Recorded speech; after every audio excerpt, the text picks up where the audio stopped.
যে স্বজাতি ভাইরা দিছো, এরা তো তোমার শত্রুদেরকে মেরে ফেলবে, আমি যাই করবো কি? আল্লাহ বলে একটু দাঁড়া, তোকে দিয়ে আমি ফাইনাল খেলা খেলাবো। স্বৈরাচাররা মরে না, চেয়ারে বসলে মনে করে আমি মেলা কিছু পেয়ে গেলাম। তোদের মারার জন্য কোন রাজনৈতিক দল দরকার নাই। 18-20 বছরের ছাত্র ছাত্রীদের কোটা আন্দোলনের পরে এক দফা এক দাবি, স্বৈরাচার কবে যাবে, ওটাই দেশ থেকে বিদায়। বেশি বললাম না, ঠিক আছে ভাই? আল্লাহ রাব্বুল আলামিন নূহকে ডাক দিলেন, নূহ তুমি হয়তো যদিও নবী, তারপরেও তো মানুষ, কারণ নবীদেরকে আমি আল্লাহ তাআলা মানুষের ভেতর থেকে বাছাই করেছি। সুবহানাল্লাহ বলেন। কারণ মানুষ হয়েছে বলে মানুষের কষ্ট তারা বুঝতে পারে। মানুষ যদি না হইতো তাহলে মানুষের কষ্ট বোঝা সম্ভব না। এই জন্য সকল নবী রাসূল কি ছিলেন? মানুষ। তবে তারা ছিলেন সম্মানিত, আল্লাহ তাআলার পছন্দের বাছাইকৃত মহামানুষ। কথা কি বুঝাতে পারলাম? কোরআন আমার জীবন, কোরআন আমার মরণ। কোরআন নিয়ে থাকতে চাই, কোরআন নিয়ে বাঁচতে চাই। নামাজ কবুলের জন্য কোরআন দরকার, রাষ্ট্র সমাজ পরিচালনার জন্য এই কোরআনের বিধান দরকার। অতএব কোরআনুল কারীমের বিধান ছাড়া কোন ইবাদত, কোন কাজ আল্লাহ কবুল করবে না।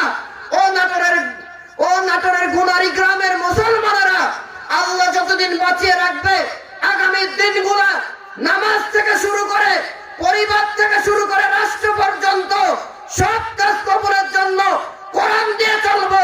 বাধা বিপত্তি যাই আসুক না কেন, বাধা বিপত্তি উপেক্ষা করে কোরআনী রাষ্ট্র প্রতিষ্ঠার জন্য জান মাল দিয়ে কাজ করতে প্রস্তুত। কারে কারে দুটি হাত দেখতে চাই? আল্লাহ কবুল করে। বলেন ফি কালামিহিল মাজিদ ওয়াল ফুরকানিল হামিদ। জবান ছেড়ে আমার সাথে পড়ুন, আউযু বিল্লাহি মিনাশ শাইতানির রাজিম। বিসমিল্লাহির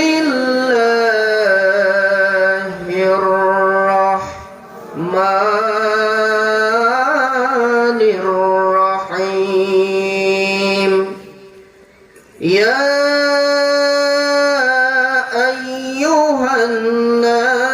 اعبدوا ربكم الذي خلقكم والذين من قبلكم لعلكم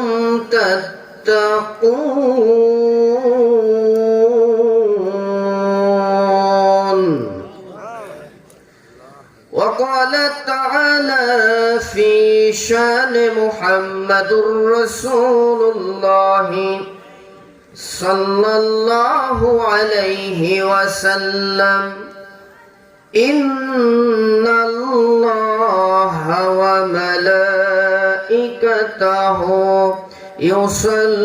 يصلون على النبي يا أيها الذين آمنوا صلوا عليه وسلموا تسليما.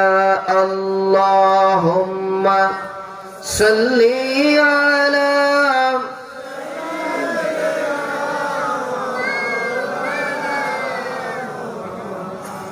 وعلى آل سيدنا. এমন একজন নেতা প্রয়োজন, আল্লাহর রঙে যার জীবন রঙিন, রাসূলের আদর্শে গড়বে জীবন। আল্লাহুম্মা সাল্লি আলা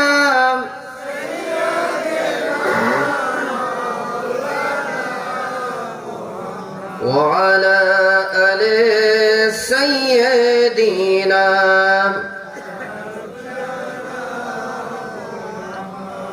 আমি যদি কখনো তায়েফে যাই,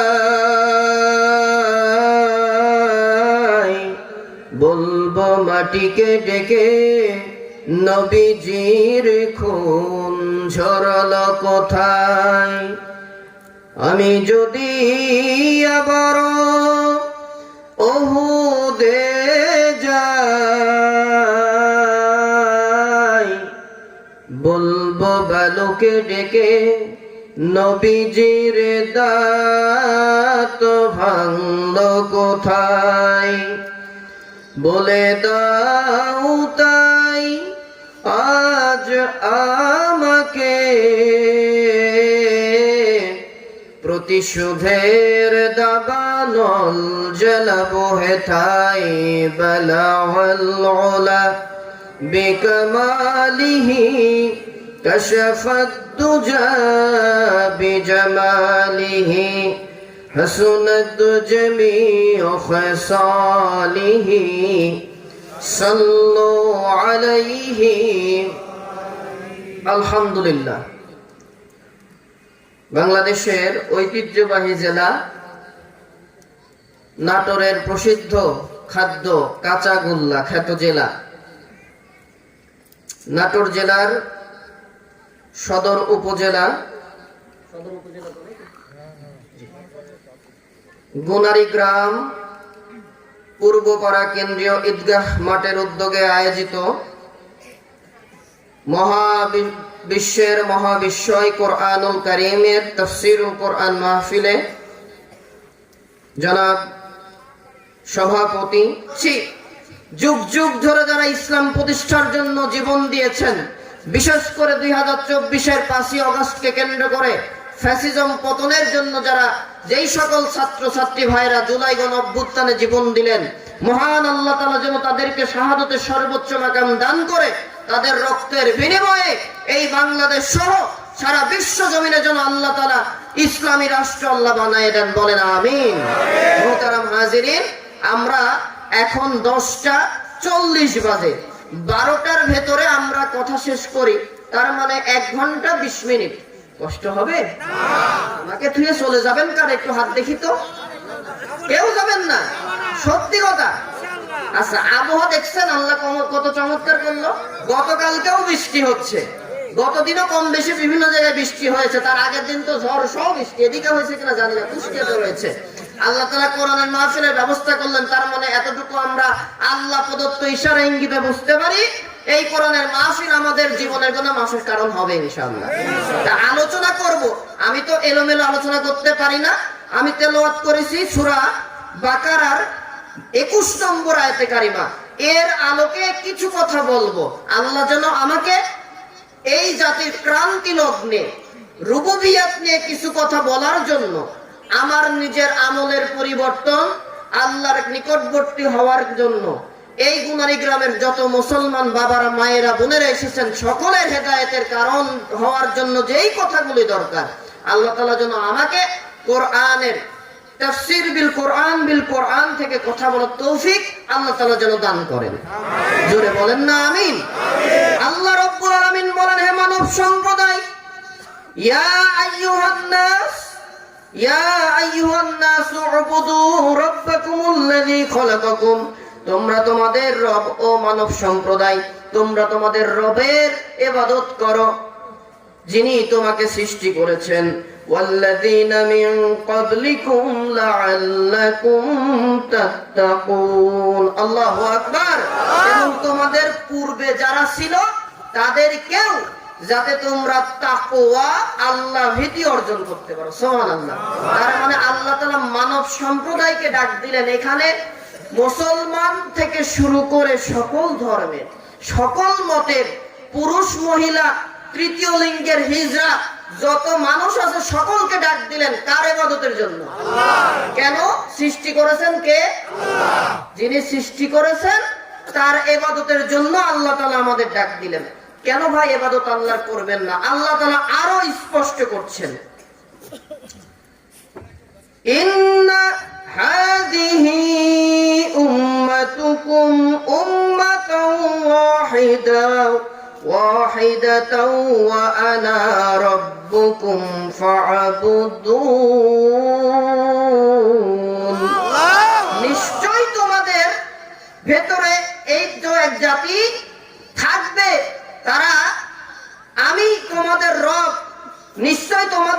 একটি জাতি আমি দেব, যে এই জাতি আমাকে রব হিসেবে স্বীকৃত দেবে। অতএব তোমরা আমি আল্লাহর ইবাদত করো।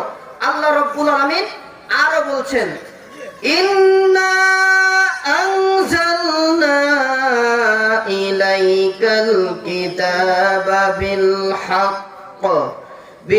হাক্কি ফা'বুদিল্লাহা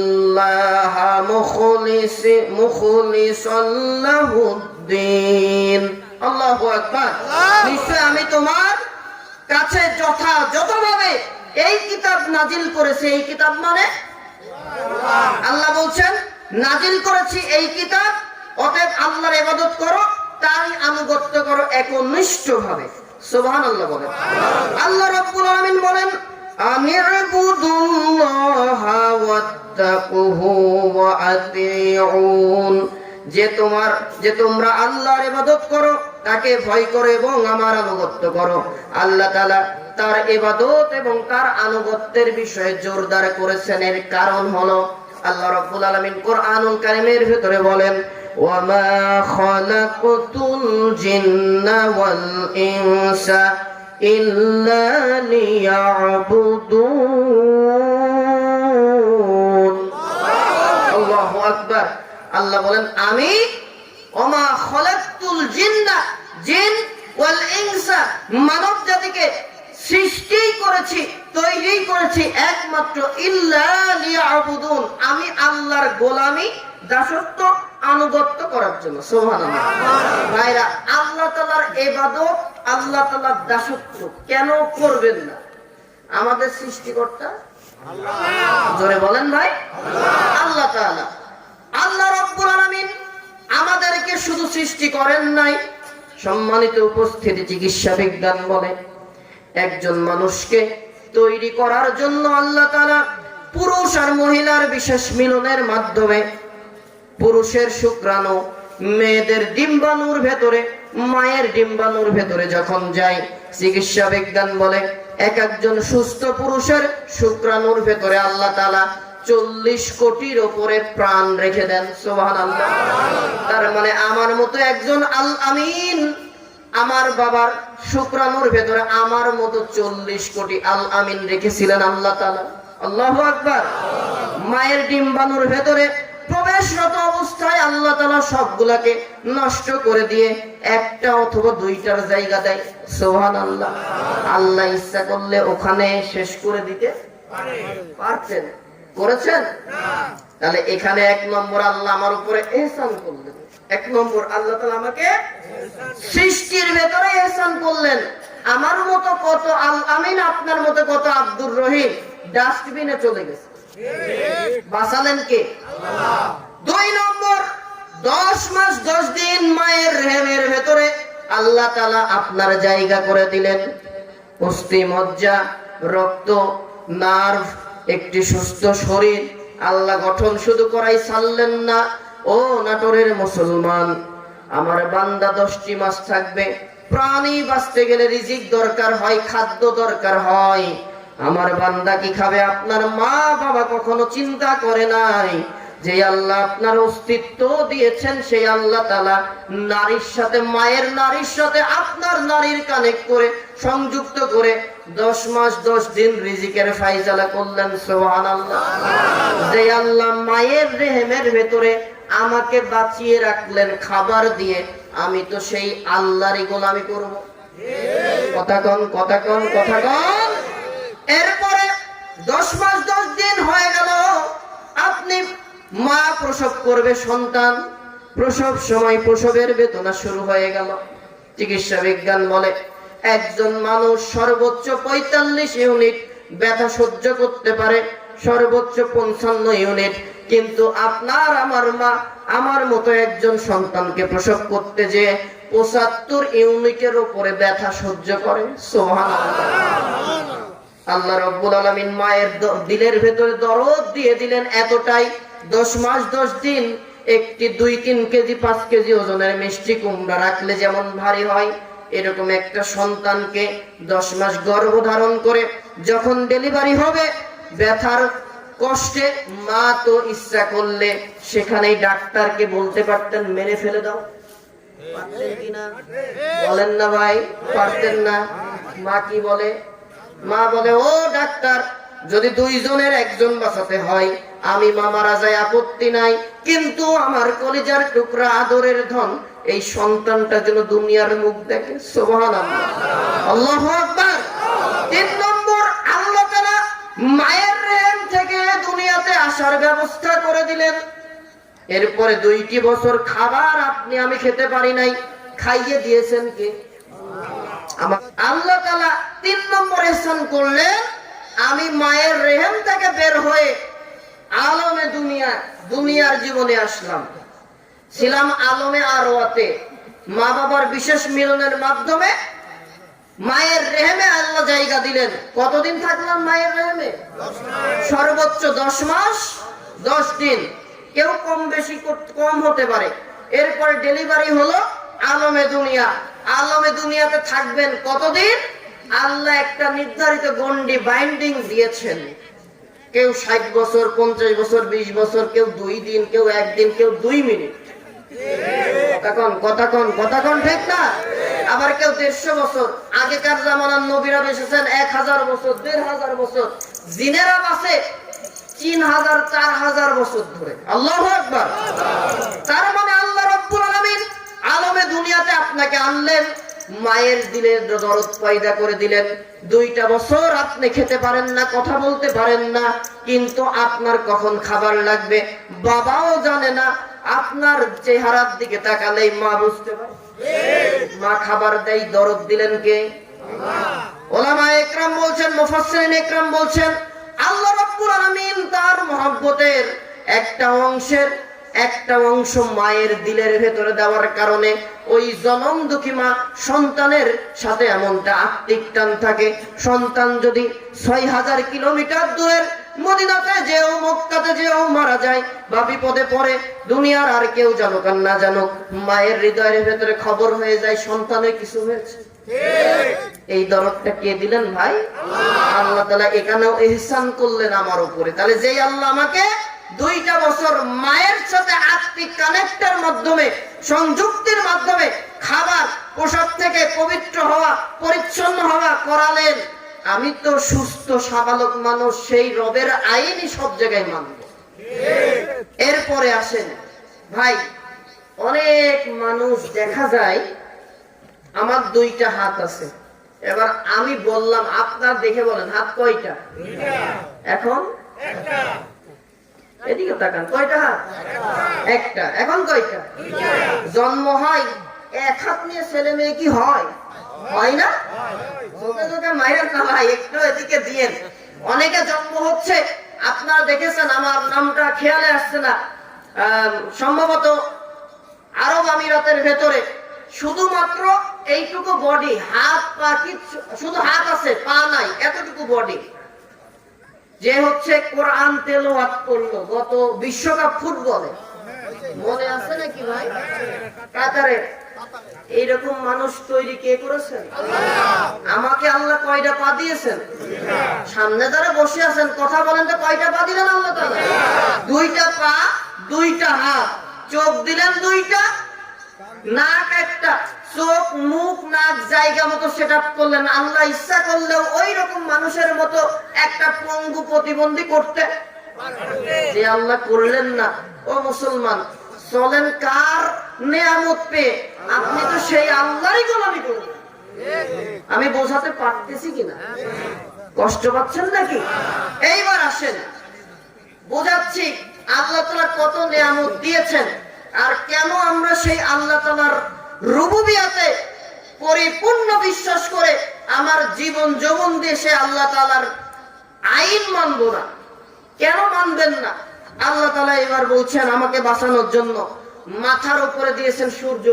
এই সূর্য তার নিজস্ব তাপে তাপবান হওয়ার জন্য প্রতি সেকেন্ডে আল্লাহ তাআলার বিদ্যুৎ শক্তি ব্যয় হয় 30,000 কোটি ফারেনহাইট বিদ্যুৎ শক্তি। আল্লাহু আকবার। সূর্যকে আল্লাহ নির্ধারিত জায়গায় রেখেছেন। বিজ্ঞানীরা বলে এই সূর্যকে যদি 1 চুল পরিমাণ নিচে নামানো হতো, সূর্যের তাপে পুরো পৃথিবী পুরে সরকার হয়ে যেত। আল্লাহু আকবার। আর যদি 1 চুল পরিমাণ উপরে তোলা হতো, তাহলে সূর্যের তাপের অভাবে পুরো সৃষ্টি জগৎ অন্ধকারে ডুবে ধ্বংস হয়ে যেত। দেখেন সূর্য কার হুকুম মানে? কোনদিন কি চাঁদ আর সূর্য ইচ্ছা করে মাথায় বাড়ি মেরিস নাই? আমরা বাড়ি মারি। বেশি বললাম না ভাই? পছন্দ হইল না, নিজে পারিয়ার লোক দিয়ে করে মানুষ খুন করাই দিলেন। আহা, কি করে করলেন ক্ষতিটা ভাই? আল্লাহ রসুল বলছেন, যেই ব্যক্তি বিনা কারণে একটা মানুষকে হত্যা করে, বিনা অপরাধে একটা মানুষকে হত্যা করে, বিনা বিচারে হত্যা করে, সে একটা মানুষকে না সারা পৃথিবীর মানুষকে হত্যার গুনাহগার হয়ে যায়। নাউযুবিল্লাহ। আপনার ইচ্ছা হলো না মানুষ মেরে দিলেন, রাস্তায় ছিনতাই করতে দাঁড়িয়ে যান, ওরে ভাই ভিক্ষা করে খান, তাও তো আপনাকে মানুষ সম্মান দেবে। একজন পারে না তাই ভিক্ষা করে খাচ্ছে, সবজি বেচে খান, রিক্সা চালাই খান, ভ্যান চালাই খান, তাও মানুষ সম্মান দেবে। রাস্তায় দাঁড়িয়ে ছিনতাই আর ডাকাতি কেন করেন? যে আল্লাহ আপনাকে সৃষ্টি করছে এত নিয়ামত দিয়ে, ছিনতাই করতে গেলেন, ডাকাতি করতে গেলেন, চুরি করতে গেলেন, এতটুকু বিবেকে বাঁধলো না? আল্লাহ যদি কোন বলে দেয় ফায়াকুন হয়ে যায়, শেষ হয়ে যায়, ওইখানে আপনাকে প্যারালাইসিস করে দিতে পারে। অন্যায় কেন করি আমরা? এরপরে 173 টন আলো প্রতিনিয়ত লাগছে সৃষ্টি জগৎকে বাঁচানোর জন্য। কে দিচ্ছে? এইগুলোর মূল্য আমাদের দেওয়া লাগে নাকি ভাই? আমার দিকে আসেন, আমার টাকা। বাতাস থেকে অক্সিজেন নামক একটি নিয়ামত আমরা গ্রহণ করি। কি গ্রহণ করি? বলেন বলেন। এটা কষ্ট করাচ্ছি কারণ হচ্ছে কিছু যাতে আপনারা একটু নিতে পারেন আর কি। অক্সিজেন, একজন সুস্থ মানুষ প্রতিদিন 24 ঘন্টায় সুস্থ স্বাভাবিক মানুষ 11,000 লিটার, প্রায় 11,000 লিটার অক্সিজেন বাতাস থেকে গ্রহণ করে। যে কায়দায় সুবহানাল্লাহ মাইলেন, মনে করছেন কোনো ব্যাপারই না। ও আল্লাহ যদি নাই দিত, আমরা কৃত্রিম ভাবে বেঁচে থাকতাম। এই আওয়াজ দিলেন, পারা যেত নাকি ভাই? নাটোর মেডিকেলে বা সদর হসপিটালে যায়, লাইফ সাপোর্ট যেখানে দেওয়া হয়, এক দিন অক্সিজেনের বিল নেওয়া হয় কমপক্ষে 30 থেকে 40,000 টাকা। শুধুমাত্র অক্সিজেন আল্লাহ দেওয়া, ওরা সংরক্ষণ করেছে।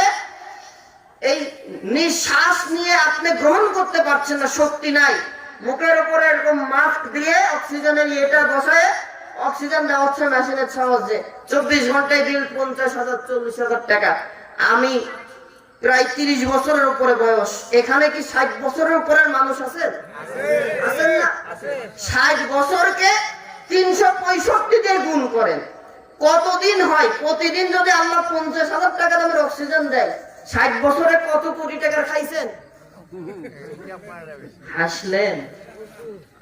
60 বছর, 70 বছর, 30 বছর যে আল্লাহ আপনাকে অক্সিজেন দিলেন, জিব্রাইলকে দিয়ে বছর শেষে বিল আনতে পাঠালেন না। আমি তো আইন সেই আল্লাহরই মানব। দুনিয়ার নেতার আইন মানার আগে আমি চিন্তা করব, নেতা যেই কথা বললো আমি যে মান্য করব, সেটার সাথে আল্লাহর কোরআন মিল আছে কিনা। কথা কি ঠিক আছে ভাই? যদি এতটুকু বিবেচনা নিয়ে চলতে পারে, তাহলে আপনি আল্লাহর ইবাদতকারী আনুগত্যশীল বান্দা হিসেবে বিবেচিত হবেন। সুবহানাল্লাহ বলেন। এইবার আমার শরীরের ভেতরে আসেন, আল্লাহর নিয়ামত নিয়ে একটু গবেষণা করে। আল্লাহ বলছেন, তোমাদেরকে আমি সৃষ্টি করেছি, আমার ইবাদত করবা, অতএব সকল ক্ষমতার একমাত্র আল্লাহ। এটা মুখে বলা না, কাজ দ্বারা প্রমাণ করবা। কেন? তোমাকে নিয়ামত দিয়েছি এই জন্য চিন্তা করি।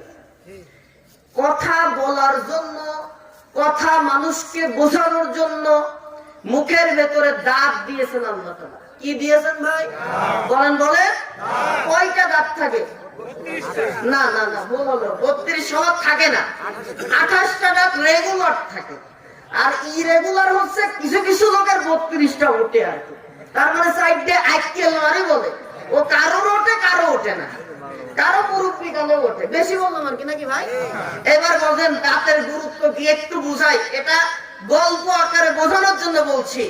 দাঁত যদি আল্লাহ না দিত, বিপদটা কি হতো? গ্রাম অঞ্চল, প্রত্যন্ত গ্রাম, যেই অঞ্চলে বাংলাদেশে এখনো আছে, বিদ্যুৎ এমন অস্পারাগায় সহজে পৌঁছায়নি, এইসব অঞ্চলে, গ্রাম অঞ্চলে মসজিদের ইমামতি করে। একটা মসজিদ চালানোর জন্য দায়িত্বশীল দরকার হয় 4 জন। কয়জন? একজন খতিব থাকবেন, তিনি শুধু জুমা পড়াবেন, মাসের 4টা জুমার খুতবা দিবেন। একজন ইমাম থাকবে কমপক্ষে, যিনি 5 ওয়াক্ত নামাজ পড়াবে। একজন থাকবে মুয়াজ্জিন, যিনার দায়িত্ব আজান দেবে। আর একজন থাকবে খাদেম, যিনি পরিষ্কার পরিচ্ছন্ন করবে। কয়জন হইল? কিন্তু গ্রাম অঞ্চল, মানুষের আয় উপার্জন কম, একজন রাখে ছাত্র মতো, যিনি ইমাম, তিনি খতিব, তিনি মুয়াজ্জিন, ওই খাদেম। এরকম করে না ভাই? করে। ছাত্র মানুষ একদিন মাদ্রাসা থেকে আসতে দেরি হয়ে গেছে, জোহরের আজান দেবে 1টার সময়, বাজে এখন 1টা। ছেলে বলে, চাচা মিয়া, মুরব্বী মানুষ সচরাচর আজানের আগেই মসজিদে যায়, আমাদের অঞ্চলে যায়, এদিকে যায় নাকি? আজানের আগে যান আপনারা? মাশাআল্লাহ, তো আল্লাহওয়ালা মানুষ। মারহাবা, মারহাবা বলেন। এত সুনাম করলাম, তাও আলহামদুলিল্লাহ বলেন। এইবার মুরব্বী মানুষ, কোনো কাজ কাম কম থাকে, মসজিদে আগে ভাগেই চলে যায়। বয়স হয়ে গেছে 70 বছরের উপরে। তো এক চাচা এবার মাদ্রাসার ছাত্র ইমাম সাহেব হুজুর বলেন, চাচা বা দাদা, আজকে তো আসতে দেরি হয়ে গেল, আপনি তো প্রতিদিনই আসেন, আজান একদিন আপনি আজকে দিয়ে দেন, জোহরের আজানটা দেন, আমি গোসলটা সাইরে আসি। উনি মুরব্বী তো বেকায়দা খুশি, আমি প্রতিদিন সুযোগে থাকি, কিন্তু ভয়ের চোটে বলতে পারি না, আজান একটু দেব। আজ ইমাম সাহেব যখন সুযোগ করে দিল, এই সুযোগ আর ছাড়া যায়? ভাই রাগ করছেন না তো? কথা কি আমার বোঝা যাচ্ছে? বোঝা যাচ্ছে? পেছনে আসেন আপনারা, একটু হাত দেখি পেছন থেকে। লিল্লাহে তাকবীর। না না, আপনারা দেন কে? ওখান থেকে আওয়াজ আসুক। লিল্লাহে আজান। ছেলে ঢুকেছে বাথরুমের ভেতরে গোসল করতে, মাইক খুলে কেউ টক টক দিয়ে আজান দেয়, হুজুর আমার মুরব্বী এবার শুরু করেছে। তার মানে মানুষ বুঝলো এ রেগুলার আজান দেওয়ার লোক না, সুযোগ পাইছে ওর ফুল ভোল্টেজ। এবার ফুল দিয়ে কানে হাত দিয়ে, আজান তো কানে হাত দিয়ে দেয়, শাহাদাত আঙ্গুলি কানে ঢুকিয়ে হাত দিছে, আল্লাহু আকবার, আল্লাহু আকবার। এবার ইমাম সাহেব গোসলখানা থেকে বাইর হয়ে সুইচ বন্ধ করে বলে, দাদা দাঁড়ান, আপনি কি করলেন? কেন হুজুর কি করলেন? আপনাকে আমি সম্মান দিলাম, প্রতিদিন আপনি আগে আগে থাকেন, প্রতি ওয়াক্ত নামাজে দেখি, আজান হয়তো পারেন, এই সম্মানে আজকে জোহরের আজানটা দিতে বললাম, আপনি আজানটা দেন, আমি গোসল করে আসি। আপনি আল্লাহ না দিলে আব্বা বলছেন কি? আপনার সাথে আজান পারেন না দিতে আসেন? হুজুর সাবধানে কথা কও, বয়স আমার কম না, 70-এর উপরে, সাবধানে কথা কও। আল্লাহকে আমি আল্লাহ বলি, আব্বা বলি নাকি? তুমি জানো না আমার বয়স কত? 70-এর উপরে। মুখের দিকে তাকাও, দাঁত আমার একটাও নাই। আমি আল্লাহ বলছি, দাঁত না থাকার কারণে মাখরাজের উচ্চারণ আসছে না, আব্বা হয়ে যাচ্ছে, আমার দোষ নাই। ভাইরা মজা নিলেন, ঠিক আছে, দাঁত আল্লাহ দিয়েছেন, শুধু চাবাই চাবাই খাইলেন আর বললেন গোশতটা চমৎকার হয়েছে, কি মজা হয়েছে, আলহামদুলিল্লাহ বলে শুকরগুজার হলেন না। আপনার কথা রাজনীতির মঞ্চে রাজনীতি করছেন, এক সময়ে আলহামদুলিল্লাহ বলেন না, আলহামদুলিল্লাহ আল্লাহ তাআলার আইনের কথাই বলেন না, আল্লাহর প্রশংসা করেন না। ও ভাই, দাঁত না থাকলে 24 ঘন্টায় 48 বার মাথা ফাটানি দেবে, শুধু কথা না বোঝার কারণে। কথা কি বোঝা গেল ভাই? তাহলে দাঁত দিলেন কে? দাঁতের মূল্যটাকে একটু দেখেন। একটা দাঁত মনে করেন নষ্ট হয়েছে, ডেন্টিস্ট বলে আপনাকে রুট ক্যানেল করতে হবে, সারাতে গেলে 20,000 টাকা খরচ হবে একটা দাঁতে। 28টা দাঁতে 20,000 করে গুণ করলে কত লক্ষ টাকা হয়? আল্লাহু আকবার। আস্তে কোন, ইবলিস শয়তান কষ্ট পাবে, আস্তে কোন আল্লাহু আকবার। কে দিলেন? বিল দিয়েছেন নাকি? জন্মের সময় আস্তে আস্তে দাঁত উঠলো, পড়ে গেল, আরো একবার উঠবে, কারো থাকবে কারো পড়ে যাবে। দাঁত দিয়ে কথা স্পষ্ট যেই আল্লাহ করে মারামারি থেকে বাঁচাইলেন, মাথা ফাটা থেকে বাঁচালেন, আমার কথাগুলো তো সেই আল্লাহ তাআলার আইনের পক্ষেই যাবে।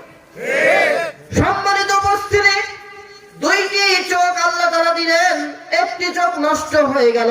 ডাক্তার পরীক্ষা নিরীক্ষা করে বলে, যদি কেউ চোখ দান করে আপনি চলতে পারবেন। একটা চোখ নিতে গেলে মিনিমাম 15 থেকে 20 লক্ষ টাকা পর্যন্ত মূল্য দেওয়া লাগে। ও ভাই, আল্লাহ তাআলা 2টি চোখ আপনাকে দিয়েছেন, কোনোদিন মূল্য নেয়নি। আপনার মা বাবার কাছ থেকে কোনোদিন মূল্য যে আল্লাহ তাআলা নিলেন না। সুস্থ সুন্দর দুটি চোখ দিলেন, একটা চোখ দিলেও তো দেখা যেত, আল্লাহ তাআলা অতিরিক্ত আরো একটা দিলেন। বান্দার যদি একটা চোখ সমস্যা হয় যেন আরেকটা দিয়ে দেখতে পারে। সুবহানাল্লাহ। তাহলে গোলামি কার করতে হবে? ইবাদত কার করতে হবে? আল্লাহ রাব্বুল আলামিন সুন্দর সুঠাম ভাবে তৈরি করলেন। কোরআনে বলেন, আল্লাযী খালাকাকা ফাসাওয়াকা ফাআদালাক ফি আইয়ি সূরাতিন মা শাআ রাক্কাবাক। আল্লাহু আকবার। সূরা ইনফিতারের ভিতরে আল্লাহ বলে, ও বান্দা, আমি আল্লাহ তোমাকে সৃষ্টি করেছি ফি আইয়ি সূরাতিন মা শাআ রাক্কাবাক। তোমার চেহারা নিয়ে অনেকে মস্করা করে, ওর লোকের চোখটা টেরা, অমুকের চেহারার চল ভাঙা, অনেকে খুব মোটা, চেহারাটা দেখতে কালো, কেউ বলে ফর্সা, কেউ বলে বেশি সাদা, কেউ বলে লালটে সাদা। ও বান্দা বান্দি, তোমার চেহারা তোমার কোনো ভাই বা মায়ের কাছে বা বোনের কাছে ভালো নাও লাগতে পারে, কিন্তু তোর এই চেহারাটা আমি আল্লাহ পছন্দ করেছি। এই চেহারার আকৃতি আমি কোন ফেরেশতাকে দিয়ে দেওয়াই নাই, আমি আল্লাহ কুদরতি ভাবে নিজে তৈরি করে দিয়েছি। একটু জোরে বলেন না সুবহানাল্লাহ। আরো জোরে বলেন আল্লাহু আকবার। আল্লাহ রাব্বুল আলামিন আরো বলেন, লাকাদ খালাকানাল ইনসানা ফি আহসানি তাকওয়িম। আল্লাহু আকবার।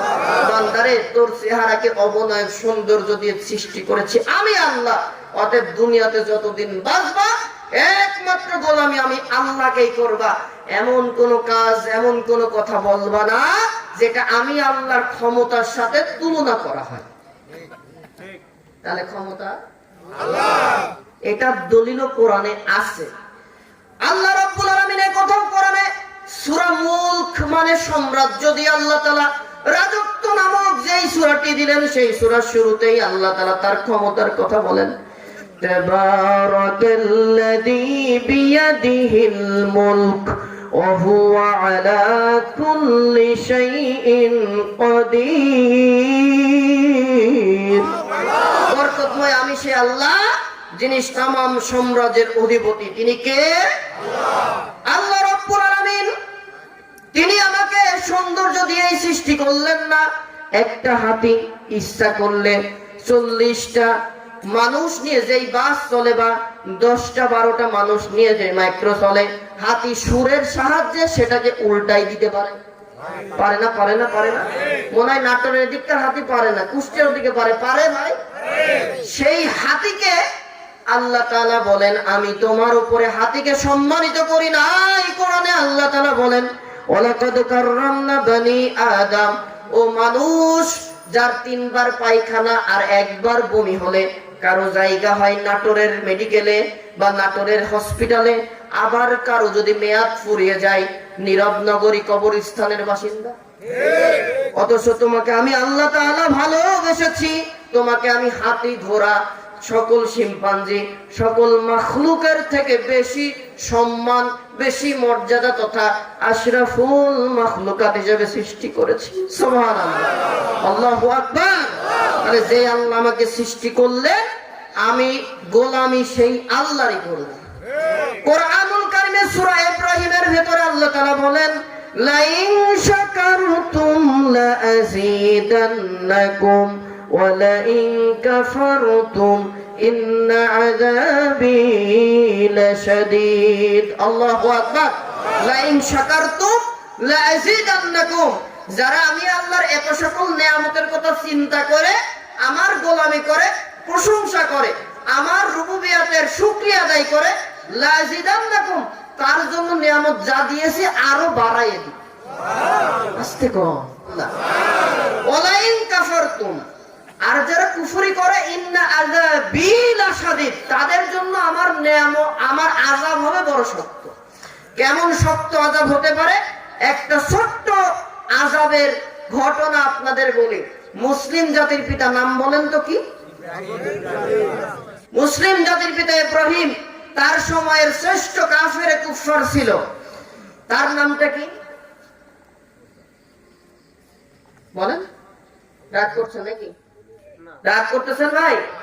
ইব্রাহিমের সময় যে কাফের কুফার ছিল, নিজেকে আল রব দাবি করেছিল, নাম কি তার? নমরুদ। এই নমরুদ আল্লাহ তাআলা যে চারজন মানুষকে বাছাই করেছিলেন তাম পৃথিবীর ক্ষমতা দিয়ে, দুইজন ছিল ইমানদার, দুইজন কাফের। ইমানদারদের ভেতরে দুইজন ছিলেন হযরত জুলকারনাইন আলাইহিস সালাম, হযরত জুলকারনাইন আলাইহিস সালাম আর হযরত সুলাইমান আলাইহিস সালাম। আর দুইজন কাফেরের ভেতরে ছিল নমরুদ আর বখতে নসর। নমরুদ আর বখতে নসর।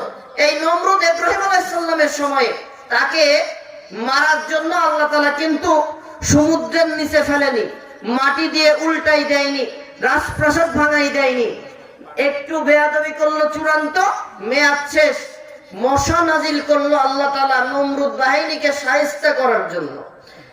এই মশার ভেতরে একটা পঙ্গু মশা আসছে। এই পঙ্গু মশা ছিল তার ডানায় একটা ভাঙা, একটা ঠ্যাং ভাঙা। এ বলে আল্লাহ তাআলা আমার যে স্বজাতি ভাইরা দিছো এরা তো তোমার শত্রুদেরকে মেরে ফেলবে, আমি যাই করবো কি? আল্লাহ বলে একটু দাঁড়া, তোকে দিয়ে আমি ফাইনাল খেলা খেলাবো। শৈরাচাররা মরে না, চেয়ারে বসলে মনে করে আমি মেলা কিছু পেয়ে গেলাম। তোদের মারার জন্য কোন রাজনৈতিক দল দরকার নাই। 18-20 বছরের ছাত্র ছাত্রীদের কোটা আন্দোলনের পরে এক দফা এক দাবি, স্বৈরাচার কবে যাবে, ওটাই দেশ থেকে বিদায়। বেশি বললাম না, ঠিক আছে ভাই? আল্লাহ তাআলা যত বড় পর্যায়ের কাফের যত আছে তাদের পতনের জন্য তত নিকৃষ্ট দুর্বল মানে আযাব দিয়েছেন। আর বলেন ওয়ালা ইন কাফারতুম ইন্না আযাবি লাশাদীদ। ও বান্দা বান্দিরা, ও স্বৈরাচাররা, একটু মাথায় রাখো, নমরুদের মতো তো ক্ষমতাবান তোমাকে দেই নাই, ফেরাউনের মতো তো তোমাকে ক্ষমতা দেয়নি। যেই নমরুদ তামাম পৃথিবী চালালো, যেই ফেরাউন মিশরের ক্ষমতা নিল, এদের মতো তো ক্ষমতা দেয়নি।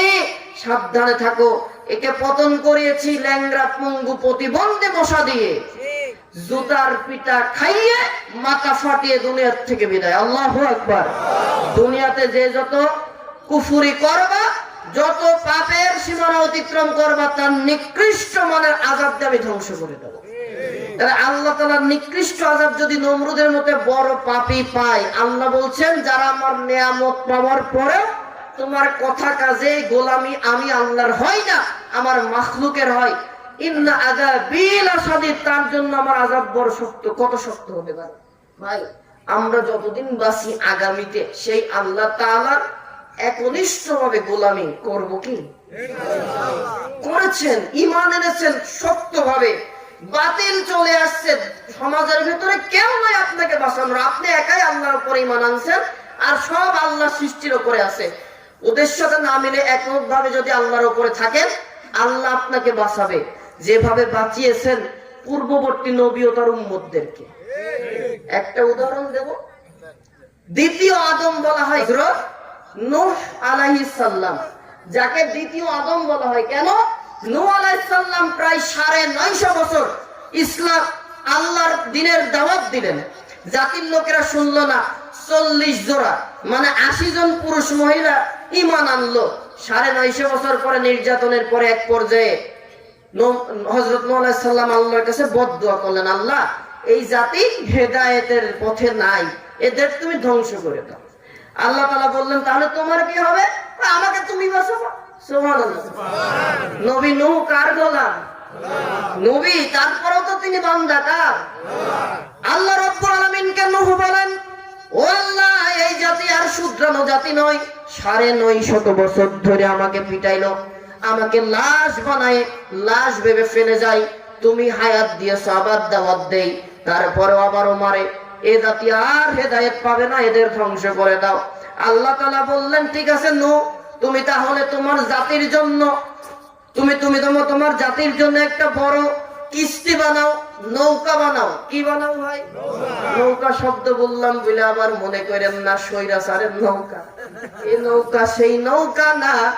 হযরত নূহ আলাইহিস সালাম তিনি জানিয়ে দিলেন আল্লাহর মেসেজ, ও আমার ঈমানদারেরা, অমুক দিন আল্লাহর আযাব আসবে, মহাপ্লাবন আসবে, দুনিয়া শেষ হয়ে যাবে, তোমরা অমুক দিনের ভেতরে অমুক সময়ের ভেতরে নৌকায় উঠে পড়বা, কিস্তিতে উঠে পড়বা। আর সকল প্রাণী থেকে একজোড়া করে প্রাণীকে আল্লাহ তাআলা তুলাই দিলেন। আল্লাহ নবী নূহের প্রতি ঈমান এনেছিলেন একজন বৃদ্ধা মহিলা।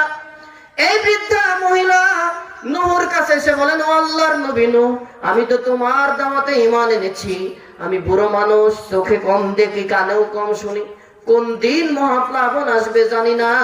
ও নূহ, যখন মহাপ্লাবন আসবে, আল্লাহর গজব আসবে, তুমি যেহেতু নবী, আমার দায়িত্বশীল, আমার পথ নির্দেশিকা তুমি, অতএব তুমি কিন্তু মনে করে আমি বুড়িকে যেন তোমার নৌকায় নিও।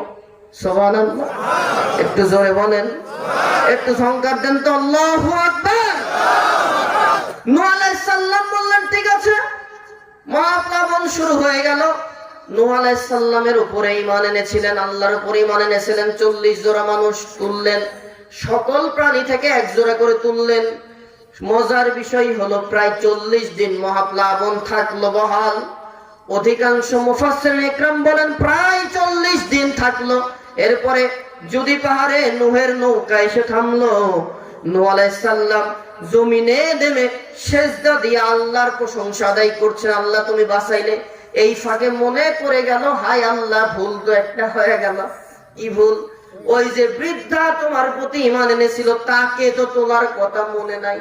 নূহ আলাইহিস সালাম সেজদা থেকে মাথা উঠিয়ে নূহের ওই বুড়ির বাড়িকে নিশানা করে একটা ধারণা করে দৌড় দেওয়া শুরু করলেন। দৌড় দিয়ে দেখেন, নূহ আলাইহিস সালাম মনে করছেন হয়তো বুড়িও ধ্বংস হয়ে গেছে। আল্লাহ তাআলার প্রতি যেই ব্যক্তি পূর্ণ ঈমান আনে, আল্লাহ তাআলার প্রতি ঈমান আনার পরে যারা একনিষ্ঠভাবে তার উপরে অটল অবিচল থাকে, ইস্তেকামাত থাকে, আল্লাহ তাআলা কিভাবে সাহায্য করেন, এতটুকু বোঝানোর জন্য এই কথাটা। নূহ আলাইহিস সালাম দৌড় মেরে দেখেন বুড়ির বাড়িটা যেখানে ছিল ঠিক সেখানেই কুঁড়ে ঘরটা আছে।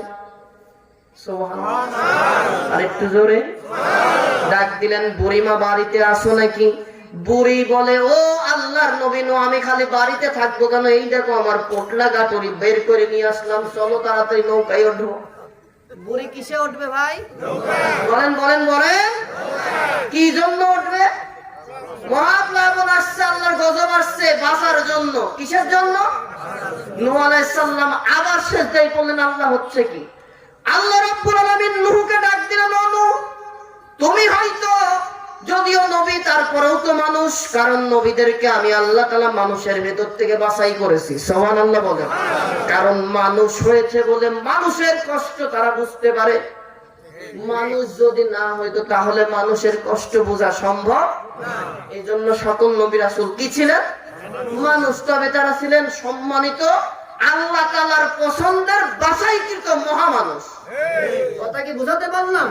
ও আল্লাহ তাআলা ডাক দিচ্ছেন, ও নূহ, তোমার তো মানুষ, ভুল হতেই পারে, কিন্তু যেই মাখলুক, যেই সৃষ্টির সেরা মানুষ আমার প্রতি ঈমান এনেছে, এর দায়িত্ব তো আমি আল্লাহ নিজে নিয়েছি। সুবহানাল্লাহ। তোমার ভুল হয়েছে, তামাম পৃথিবী ওলটপালট হয়ে যেতে পারে, আমার প্রতি যেদিন এই মহিলা ঈমান এনেছে, যতদিন ওর হায়াত আছে, সকল প্রকার আযাব গজব থেকে বাঁচানোর দায়িত্ব আমি আল্লাহ নিজে নিয়ে নিয়েছি। আল্লাহু আকবার। তাহলে নূহের উম্মতকে যদি আল্লাহ মহাপ্লাবন নামক ধ্বংস থেকে বাঁচাতে পারে, আমরা তো উম্মতে মুহাম্মদ, কি কোন আপনারা শ্রেষ্ঠ জাতি, আল্লাহ কি আমাদের বাঁচাতে পারে না?